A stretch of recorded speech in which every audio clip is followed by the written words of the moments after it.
then things began going bad. Ambitious and calculating men bought the position of high priest. They bought it from the occupying government of Greece or Rome. Jason was the first one to do it in 174 BC, and then it became a contest going to the highest bidder. The high priesthood hit bottom in the period of the Maccabees in the middle of the late second century BC. The Maccabean revolt, a wonderful story, had established an independent Jewish state. It was a brilliant period with amazing stories of courage and bravery and passion. John Hyrcanus, who was the grandson of old Mattathias, the priest who initiated this revolt, and the son of Simon, the last of the Maccabean brothers, was a ruler for 30 years, and he was a brilliant ruler. He really was. But he did one thing that was simply outrageous.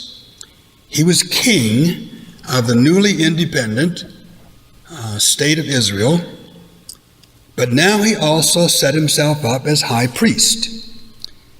He was a brilliant political leader, and he then absorbed the high priesthood into his politics. He had no interest in worshiping God, in revering God, or leading a people in worship. He was a priest who was not a priest.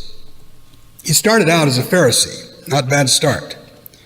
That party of people who were so passionate and intense about preserving the identity of God's people. But when the Pharisees found fault with his secularizing ways, he switched parties and became a Sadducee. That traced his identity back to David and Zadok, David's high priest. So he's now a self-appointed high priest and takes on the whole context of priesthood from the high priestly party of Sadducees. So by the time Caiaphas became high priest, there was very little concern among the tightly knit Jerusalem priesthood for God. They were wealthy and powerful. Their wealth came from the temple because they controlled the temple. They ran the place. They had a monopoly on all the temple sacrifices and the temple taxes. And the Romans depended on the high priesthood to keep peace. Caiaphas must have been better at this than most. Beginning with Herod's Roman-appointed rule in 30 BC and ending with the destruction of the temple in 70 AD, a 100-year period, there were 28 high priests for an average reign or tenure of 3.5 years. A lot of elbowing going on, pushing around. But Caiaphas, in that period, had a tenure of 18 years, spanning the public ministry of Jesus and the trial and death of Jesus. Leaders survived in those days by getting along well with Rome. Caiaphas, working in partnership with his father-in-law Annas, cultivated the Roman connection expertly. As a result, Caiaphas lived pretty high on the hog, making a good living out of religion. It's because of Caiaphas and all that he represents that Jesus added an important detail to this invitation, "Follow me." He said, "If anyone would come after me, let him deny himself." Apparently, following Jesus is not the path to privilege. It is not a way of getting what you want.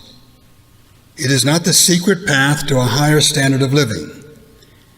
In both Judaism and the church, there have always been a lot of people who expect everything to turn out wonderfully when they commit themselves to God's ways, worship faithfully, read their Bibles, witness to their friends, and give generously.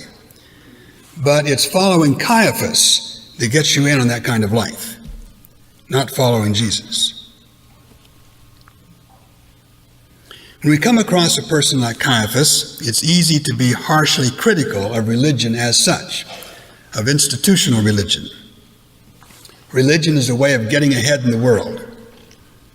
Religion as form and business and show and influence. The widespread interest in what is now called spirituality is in some ways a result of disillusionment and frustration with institutional religion. It avoids religion, all the trappings of liturgy and finance and fundraising campaigns and buildings and ecclesiastical bureaucracies and councils making hair-splitting decisions on theology and repressive and controlling rules and regulations. Spirituality sets itself in opposition to all that and has to do with exploring your higher consciousness, cultivating beauty and awareness, finding friends of like-mindedness with whom you can converse and pray and travel. Spirituality is an inward journey to the depths of your soul. Spirituality doesn't need doctrines or building campaigns or formal worship or theologians. I'm using what I think is the popular definition of spirituality. Well, there's something to be said for this, but not much. It's true that the world of religion is responsible for an enormous amount of cruelty, oppression, war, prejudice, hate. Because a person is religious is not the same as saying that he or she is good or trustworthy. Religion, in fact, is one of the best covers for sin of almost every kind. Pride and anger and lust and greed are vermin that flourish under the floorboards of religion. Those of us who are identified with institutions or vocations in religion can't be too vigilant. The devil does some of his best work behind stained glass. We live at a time when there is a lot of anti-institutionalism in the air.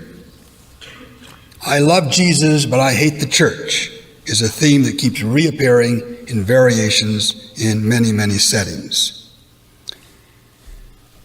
But Jesus was not anti-institutional.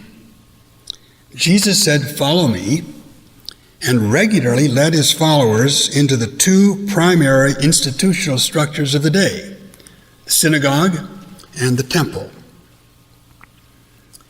Neither institution was without its inadequacies, its faults, its failures. The temple especially was shot through with corruption, venality, injustice, discrimination.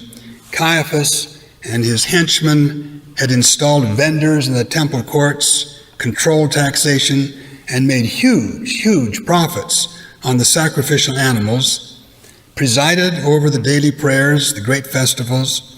This temple was immense and extraordinarily beautiful. Herod the Great had constructed this temple several years before to impress and court the Jews, and it was very impressive. This is what Jesus' disciples were looking at when they said, "Look, teacher, what wonderful stones and what wonderful buildings."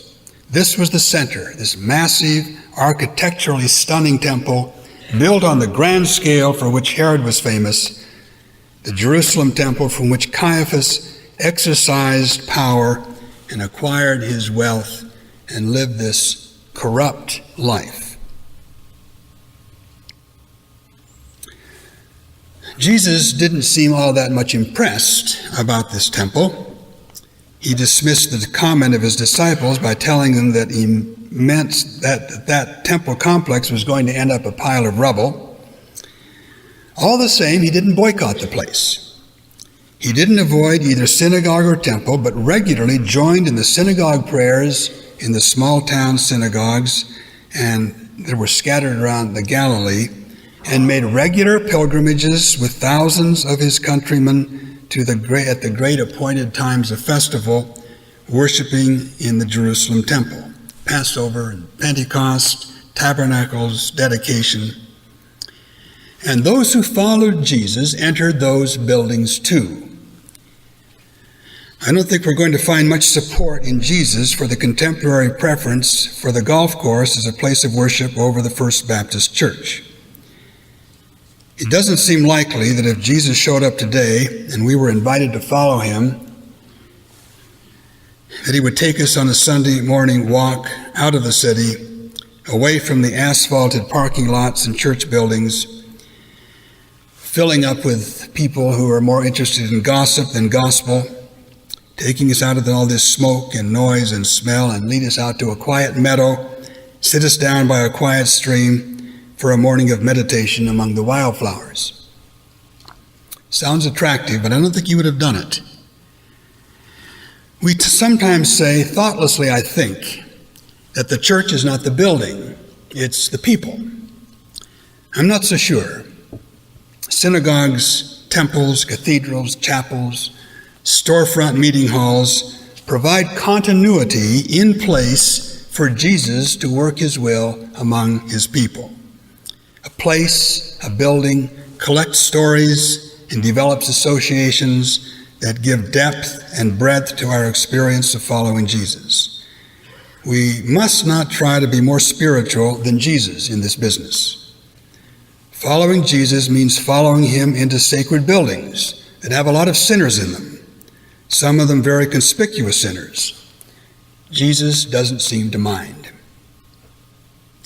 A spirituality that has no institutional structure or support very soon becomes self-indulgent and subjective and one-generational. A wise and learned student of these things, Baron Friedrich von Hugel, he died 70 or so years ago, thought long and hard about this and came up with a picture that has helped me a lot. He used to say that the Christian life was like a tree, beginning underground and invisible in the root system, embedded in dirt and millions of microorganisms.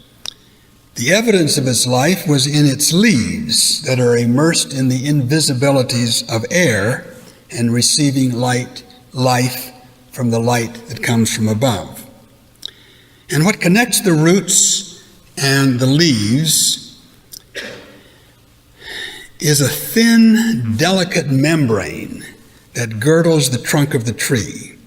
The membrane is called the cambium. And the flow of life from roots to leaves goes through it. But you don't see it. You never see the cambium. It's covered with bark, and bark is dead. The rough, dead bark protects the hidden, delicate cambium. Religious institutions, said von Hugel, are to the spiritual life what bark is to the cambium. What you see is dead, but what it does is protect the life. He observed that the most intimate and personal activities, he mentioned sex and meals, the more likely we are to develop ritual conventions to protect them from profanation or disease or destruction.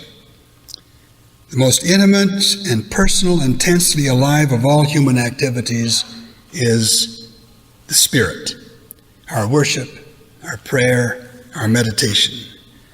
But without the protection of ritual and doctrine and authority, Christian spirituality is vulnerable to desecration. He also noted that while the bark both hides and protects the cambium, it does not create it. The bark is dead, and neither do religious institutions create life. The life comes from the invisibilities, the soil below, the light from above. When Jesus said, "Follow me," and we follow, people are going to continue to see us entering our churches and working for our mission organizations, but most of who we are becoming as we follow Jesus, they won't see. These massive invisibilities in which we're sinking our roots, the endless atmosphere above us, also unseen, from which we receive the light of life, our lives reaching to the praise of his glory.